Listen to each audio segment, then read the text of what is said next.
मध्य प्रदेश राज्य के उज्जैन नगर में स्थित महाकालेश्वर मंदिर को तो सभी लोग जानते हैं, लेकिन इसके रहस्य को बहुत कम लोग जानते होंगे। जानकारी के लिए आपको बता दें कि यह मंदिर भारत के 12 ज्योतिर्लिंगों में से एक माना जाता है। तो दोस्तों, आज हम आपको महाकालेश्वर मंदिर के 10 रहस्य के बारे में बताएंगे, जिन्हें सुनकर आप दंग रह जाएंगे। एक महाकाल का संबंध केवल मृत्यु से है, परंतु यह पूरा सच नहीं है।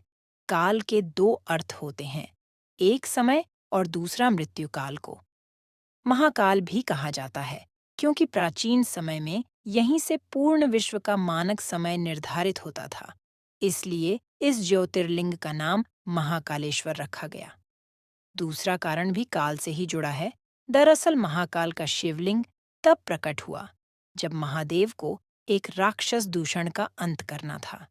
भगवान शिव उस राक्षस का काल बनकर आए। उसी दिन के बाद अवंती नगरी उज्जैन के नाम से जाना जाता है। वहां के वासियों के आग्रह पर महाकाल वहां उपस्थित हो गए। ये समय नकाल के अंत तक यहीं रहेंगे, इसलिए भी इन्हें महाकाल कहा जाता है। तो उज्जैन का एक ही राजा है, और वह है महाकाल बाबा। विक्रमादित्य के शासन के बाद यहाँ कोई भी राजा रात में नहीं रुक सकता। जिसने भी यह दुस्साहस किया वह संकटों से गिरकर मारा गया। पौराणिक कथा और सिंहासन बत्तीसी की कथा के अनुसार राजा भोज के काल से ही यहाँ कोई राजा नहीं रुक सकता है।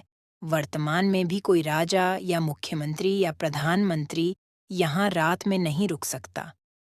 इससे जुड़े कई उदाहरण भी प्रसिद्ध हैं, जिनके बारे में आपको जानकर आश्चर्य होगा। एक बार देश के चौथे प्रधानमंत्री मोरारजी देसाई जब मंदिर के दर्शन करने के बाद रात में यहाँ रुके थे, तो उनकी सरकार अगले ही दिन गिर गई थी। ऐसे ही कर्नाटक के मुख्यमंत्री बीएस येदुरप्पा भी उज्जैन में रुके थे, तो उन्हें कुछ ही दिनों के अंदर अपना इस्तीफा देना पड़ा था। कुछ लोग मानते हैं, तो कुछ लोगों के मुताबिक महाकाल भगवान ही शहर के राजा हैं और उनके अलावा कोई और राजा यहाँ नहीं रुक सकता। 3. जितना प्राचीन भगवान महाकाल का मंदिर है, उतना ही रहस्यमय यहाँ होने वाली भस्म आरती भी है।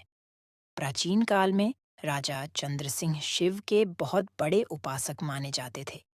जब राजा रिपुदमन ने उज्जैन पर आक्रमण किया और राक्षस दूषण के जरिए वहां की प्रजा को प्रताड़ित किया, तब राजा ने मदद के लिए भगवान शिव से गुहार लगाई। प्रजा की गुहार भगवान शिव ने सुनी और स्वयं दुष्ट राक्षस का वध किया। इतना ही नहीं, भगवान शिव ने भूषण की राख से अपना श्रृंगार किया और वह हमेशा के लिए यहाँ बस गए। तो इस तरह से भस्म आरती की शुरुआत हुई। 4. यहाँ पर भगवान शिव के शिवलिंग पर चिता की ताज़ी भस्म से आरती की जाती थी और इसी से उनका श्रृंगार भी होता था। एक कथित कथा के अनुसार प्राचीन काल में प्रतिदिन एक मुर्दे की राख से भस्म आरती की जाती थी, परंतु एक बार उज्जैन के शमशान में कोई भी शव नहीं मिलने के कारण उस समय के पुजारी ने अपने ही पुत्र की बलि देकर उसकी चिता की राख से भस्म आरती की, जिसे भगवान महाकालेश्वर अत्यधिक प्रसन्न हुए। उन्होंने पुजारी के पुत्र को जीवन दान देते हुए कहा, आज से उनकी आरती कपिला गाय के गोबर के कंडे अमलतास मिलाकर तैयार किए गए उनकी आरती नियमित रूप से की जाती है। 5. राजसमंद श्रीनाथ चंद्रेश्वर मंदिर महाकालेश्वर मंदिर के बारे में तो आप सभी जानते ही होंगे, लेकिन आप में से शायद ही कोई ऐसा व्यक्ति होगा जो श्रीनाथ चंद्रेश्वर मंदिर को पहचान होगा। वर्तमान में जो महाकालेश्वर ज्योतिर्लिंग है वह 3 खंडों में विभाजित है। निचले खंड में महाकालेश्वर, मध्य खंड में ओमकारेश्वर तथा उपखंड में श्री नागचंद्रेश्वर मंदिर है।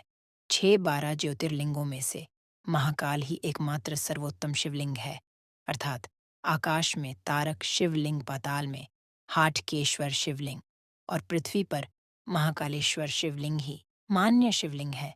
मान्यता है कि महाकाल मंदिर में शिवलिंग स्वयंभू है। विश्व भर में काल गणना की नगरी कहे जाने वाले उज्जैन में मान्यता है कि भगवान महाकाल ही समय को लगातार चलाते हैं और काल भैरव काल का नाश करते हैं। 7. दक्षिणमुखी शिवलिंग। इस समय पूरे संसार के सभी शिव मंदिरों को स्थापित शिवलिंग और अन्य ज्योतिर्लिंग की जलाधारी उत्तर दिशा की ओर है, किंतु महाकालेश्वर ही एक ऐसा ज्योतिर्लिंग है जिसकी जलाधारी दक्षिण दिशा की ओर है, इसलिए इन्हें दक्षिण मुख्य महाकाल के नाम से भी जाना जाता है। 8 महाकाल मंदिर से जुड़ी हुई है, जहाँ भैरव बाबा का मंदिर स्थित है।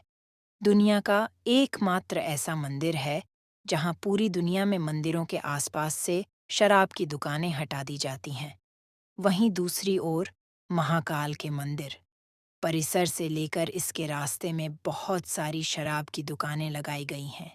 यहाँ प्रसाद बेचने वाले भी शराब अपने पास रखते हैं।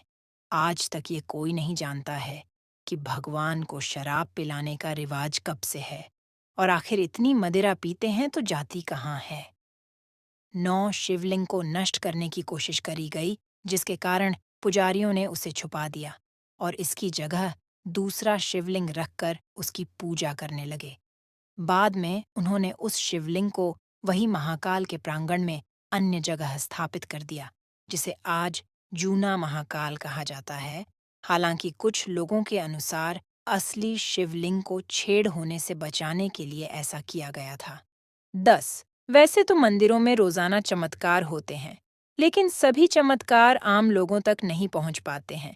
ऐसा ही एक दुर्लभ चमत्कार महाकाल मंदिर के गर्भगृह में लगे सीसीटीवी कैमरे में कैद हो गया और किसी सदस्य ने इस चमत्कार को सार्वजनिक कर दिया।